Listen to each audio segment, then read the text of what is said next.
अस्सलाम वालेकुम, welcome to our mummy's kitchen. उम्मीद है आप सब खैरियत से होंगे। आज हम बना रहे हैं आलू गोश्त। आलू गोश्त बनाने के लिए हमें चाहिए होगा गोश्त। ये हमारे पास मटन है आधा किलो, 1 अदद दरमियानी प्याज है, आलू हैं आधा किलो, 4 अदद टमाटर है हमारे पास, 1.5 टीस्पून नमक है, नमक हस्बे जायका यूज कर सकते हैं। गरम मसाले में हमारे पास 1 बड़ी इलायची है, 1/2 टीस्पून काली मिर्चें हैं और 4 अदद लौंगे हैं। 1 टेबलस्पून हमारे पास लहसुन पेस्ट है, 1 टीस्पून हमारे पास लाल मिर्च पाउडर है, 1 टीस्पून हमारे पास धनिया पाउडर है और 2 कफगीर तकरीबन आधी प्याली हमारे पास घी है। तो चलिए चल के बनाते हैं आलू गोश्त। आलू गोश्त बनाने के लिए सबसे पहले हम डाल रहे हैं घी। प्याज डालेंगे, 1 अदद दरमियानी प्याज है। प्याज गोल्डन ब्राउन हो गई। अब हम इसके अंदर गरम मसाला डालेंगे, धनिया शामिल करें, धनिया पाउडर,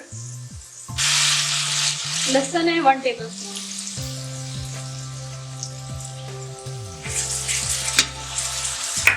गोश्त शामिल करने लगे। ये हमारे पास आधा किलो गोश्त है, मटन है।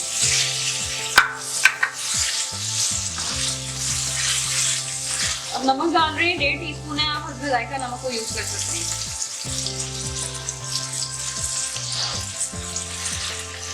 टमाटर पेस्ट डाल रहे हैं, 4 अदद टमाटर,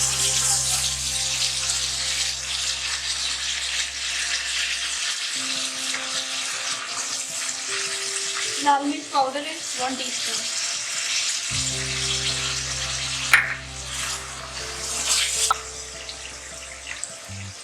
अच्छी तरह हमने गोश्त को भून लिया है। अब हम पानी की शोरबा देंगे, पानी ऐड करके, और फिर हम इसको कुकर को बंद करके गोश्त गला लेंगे।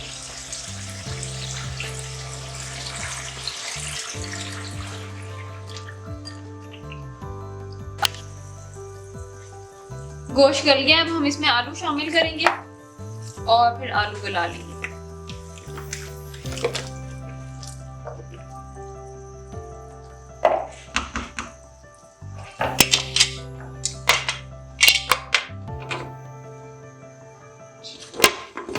आलू गला लेने हैं और फिर उसके बाद आपने उसके ऊपर गार्निशिंग के लिए धनिया डालना है।